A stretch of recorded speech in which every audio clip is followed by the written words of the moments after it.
That in the day that we are old and God now says you should rest, you look and the future looks very black of your children. I often, when I'm speaking to elite classes, I tell them some of our children are being raised in such a way that the only place they can be accepted in is your home. And right now, your uncles, your brothers and sisters accept them for holiday, not because of who they are, but because of who you are to them. So now they can condone their misconduct, their ill mannerism, their laziness, because my young brother, my elder brother is alive. But I've seen some of these children who are on the streets. When you ask them, they have their uncles around where they could have stayed. They have their aunties around where they could have stayed. But these are boys and girls who any form of work is considered abuse. These are boys and girls who will not even spread their bed. These are boys and girls who will eat and leave their plates there. One time I was invited to speak to a certain school, an elite school, Crested Crane Academy, for their graduation. And I was speaking to the parents also. And I asked the parents one simple question that I would want to ask you this afternoon.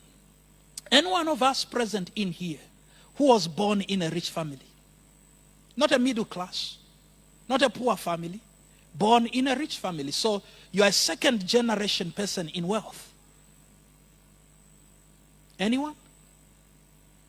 Anyone here who was born in poverty? Not middle income class, but poverty. You can see. We are the majority, isn't it? So if I asked you about your upbringing, you tell us, some of you have stories which can create a few. How you walked to school and crossed the rivers and got chased by animals. And how, if we talked about the food you ate in childhood, it looks like an experiment. Things that you can eat that, and that would be your story. Such that when we look at where you started from to where you are today, even you are able to say, indeed, God is good all the time. And I should mention that if you look at production, as a pharmacist, when I look at industrial pharmacy, for example, processes determine product. You change the process, you change the product. The process determines the product. What does that mean? Everyone present here, by God's grace today, you are the elite of all these countries gathered here. What produced you is a certain process.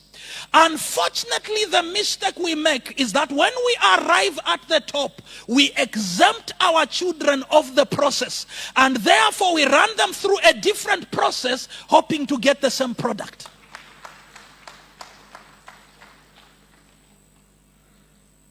We forget and realize that it is the process of hardship, of self-denial, of discipline, and everything that produced you. If today you are being respected for your qualifications, for your investments, and whatever else, it is your process. And some of you were produced by great mothers, a single mom, uneducated, grade 3 dropout. She has given you a powerful man. She has given this world a powerful man like you seated here.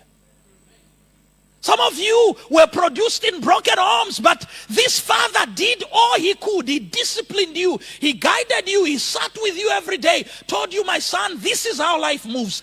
Not this way. This is how you greet people. When adults greet you, you kneel down. You show respect. You don't answer back.